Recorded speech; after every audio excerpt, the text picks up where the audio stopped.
Shalom, shalom, shalom. Amahoro y'Imana abane nawe mu izina rya Yesu Kristo w'i Nazareti. Ndagusuhuje aho uherereye. Ijambo ry'umunsi nshimiye Imana Moridekayi Jean Paul. Ndagusuhuje mu izina rya Yesu Kristo w'i Nazareti. Uyu munsi tugiye kuganira ijambo ry'umugoroba, guhimbaza Imana no kwiramya mu ijambo. Tugiye kwiramya mu ijambo rifite teme cyangwa se umutwe cyangwa se intego ivuga ngo Yesu agiye kuzura ibyawe byapfuye. Muri hangana narwayemo amagripe ariko Yesu arangirira neza. Haleluya. Tugiye gusoma amagambo y'Imana dusanga mu butumwa bwiza bwa Yesu Kristo uko bwanditswe na Yohana. Turasoma igice cya 11 umurongo wa 25.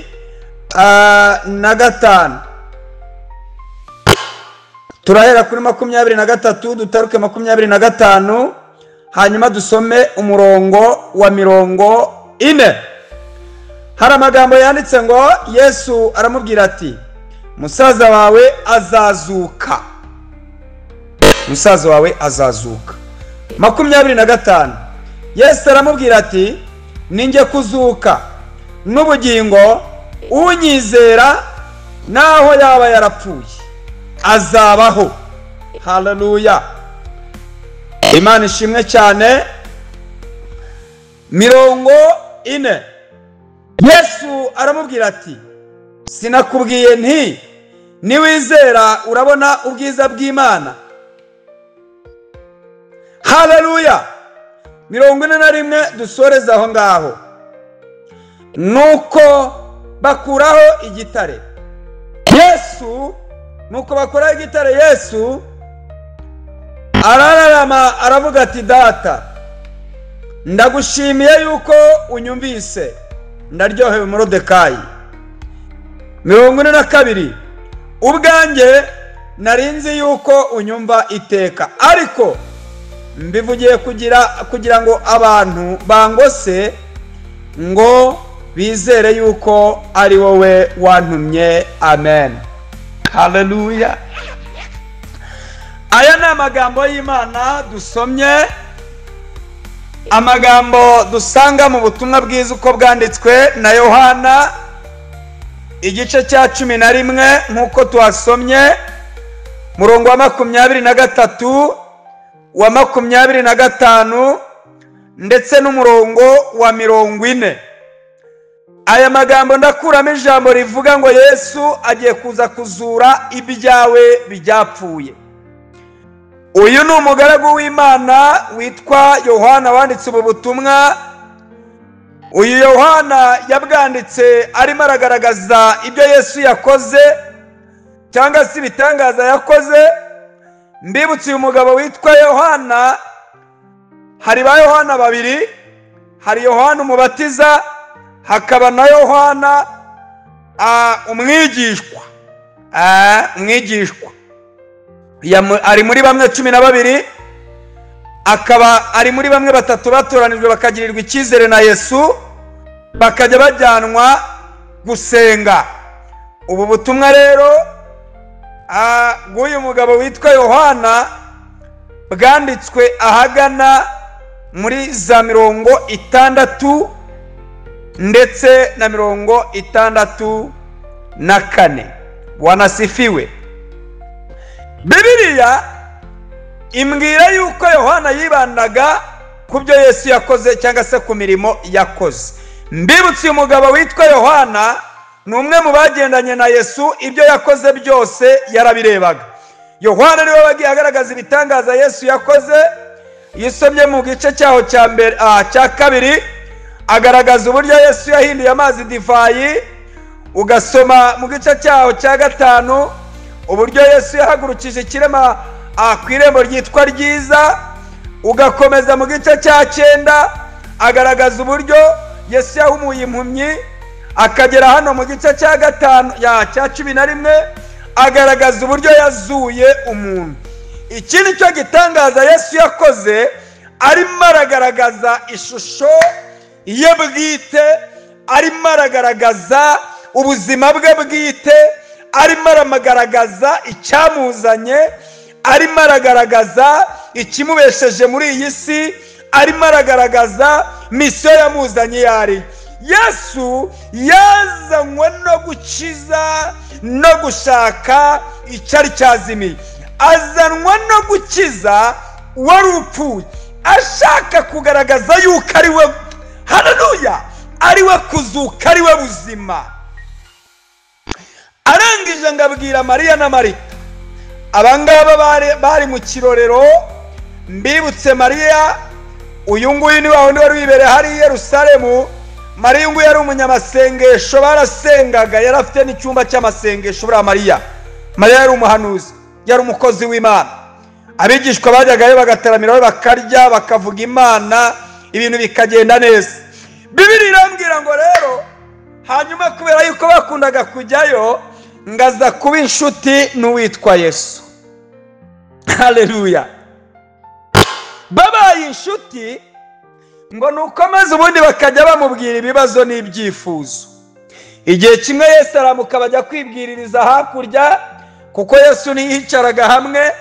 Hanyuma ngo Lazaro ararwara, ariko Mariya na Marita bibuka ko bafite inshuti yabo yitwa Yesu. Ese ujya wibuka yuko ufite inshuti? Ujya wibuka ko ufite umuremyi? Ujya wibuka mu byago byawe n'ibyishimo byawe ko ufite inshuti? Uyu Yesu niwe nshuti yawe itagihemuka. Nubwo wahura n'ibyago n'amakuba, ariko ari kumwe nawe.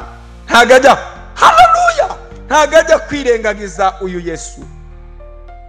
Bibiliya irambwira ngo Mariya aravuga ngo ariko ubwo Lazaro arwaye kandi akaba arembye, reka dutume kuri Yesu, kuko twabonye ibyo yakoreye i Kana y'i Galilaya, tukabona ibyo yakoreye ku kidendezi cyitwa Betesayida. Ararambura ukuboko kuba ari inshuti yacu, birahita bikunda. Yo, ntibamenye yuko Lazaro ari ikimenyetso kigaragaza Yesu isura ye muri iyi si icyayizanye.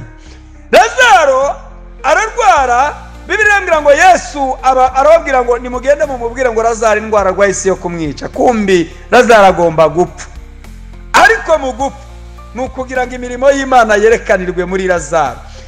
Ndagira ngo ngutangarize ngo ibyawe byapfuye ni ukugira ngo imirimo y'Imana yerekanirwe muri wowe.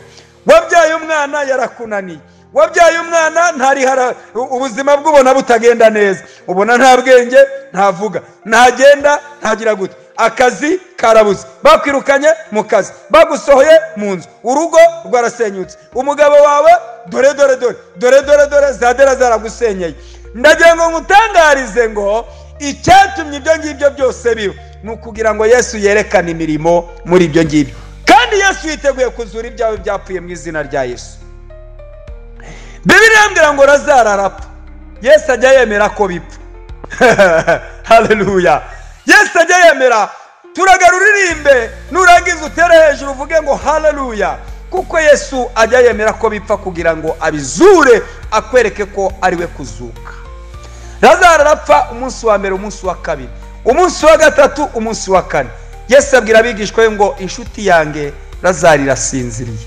Kumbi Yesu yavugaga iby'urupfu rwe. Ngo barirukanka baragenda, bagera mu kirorero.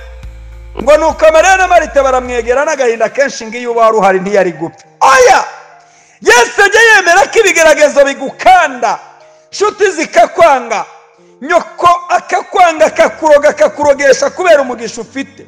Bijya bibaho. Iso nawe nuko abavandimwe baba bakakugambanira, nshuti n'imiryango bikakwanga. Bazavuga ko washatse mu muryango badakeneye, bazavuga ko uri umukene, bazavuga ko uri umukire, bazavuga ko wagiye kuzimu, bazavuga ko wavangiwe, bazakwanga bafite icyo bashingiyeho. Ariko Yesu azaba arimo arabikora kugira ngo yiheshe icyubahiro muri ibyo ngibyo. Haleluya. Turagara uzamura ijambo rivuga ngo Yesu agiye kuzura ibyanjye byapfuye. Tugiye gusenga. Bwana Yesu asifiwe. Bibiliya irambwira ngo Yesu ahageze arababwira ngo nimwizera musaza wanyu ntiyapfuye, azongera azuke ku munsi w'umuzuko. yapfuye yakongera akabaho. Marita na Mariya baravuga ngo oya, turabizi neza kazongera akabaho ariko ku munsi w'umuzuko. Ariko mureke mbabwire, ho haleluya, wakiriye Yesu nk'umwami n'umukiza umufite muri wowe, umugendana uba ufite ubuzima, uba ufite imibereho, naho wapfa ugapfira mu mwami. Pawulo niko yavuze ngo naho ndiho naho napfa nzi ko nkundwa n'Uwiteka. Yesu niwe kuzuka, Yesu niwe buzima, Yesu niwe bugingo, Yesu niwe mibereho yawe. Ibyo byose urimo urahura nabyo ni ibirimo birakwegereza kugira ngo wakire kuzuka kuri muri Kristo. Haleluya. Bibiliya imbwira ngo Yesu abwira Mariya na Marita, arababwira ati oya musaza wanyu, ibyo ngibyo si byo bizongera gutuma abaho, ahubwo ni njyewe kuzuka. Haleluya. Mana ishimwe, iyo abaruzi yuko no mu rupfu tutazatinya, no mu rupfu tuzabana na Yesu. Tugiye gusenga. Yesu Bibiliya irambwira ngo arangije arategeka, nihuta cyane dusoze. Bibiliya irambwira ngo Yesu arategeka bakuraho igitare. Ndahanura mu izina rya Yesu, igitare bagushyizeho kikuveho, igitare cy'uburozi, igitare cy'akagambane, igitare cyo kwirukanwa mu kazi, igitare cyo gusenya urugo, igitare cyo kutabyara, ibyo byose byo kudatera imbere, byose bakureho babishyizeho. Akira ubuzima buzima, akira kuzukirwa ibyawe mu izina rya Yesu, kuko imbaraga z'Imana zibanye nawe. Kadusenga Imana. Atura ijambo uvuge ngo ibyanjye Yesu arabizuye. Nyandikira message cyangwa umamagare umbwira ngo ibyanjye Yesu arabizuye. Shaka guhanurira ubuzima bwawe ko Yesu azuye ibyawe. 078 33 54 88 3. Yesu azuye ibyawe mu izina rya Yesu.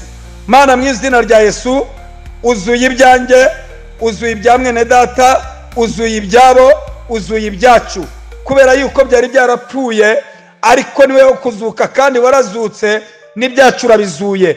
Uhereye nonaha buri wese ugiye kumva iyi audio azurirwa ibye kandi ahembuke kubw'ubuntu bwe mu izina rya Kristo. Amen.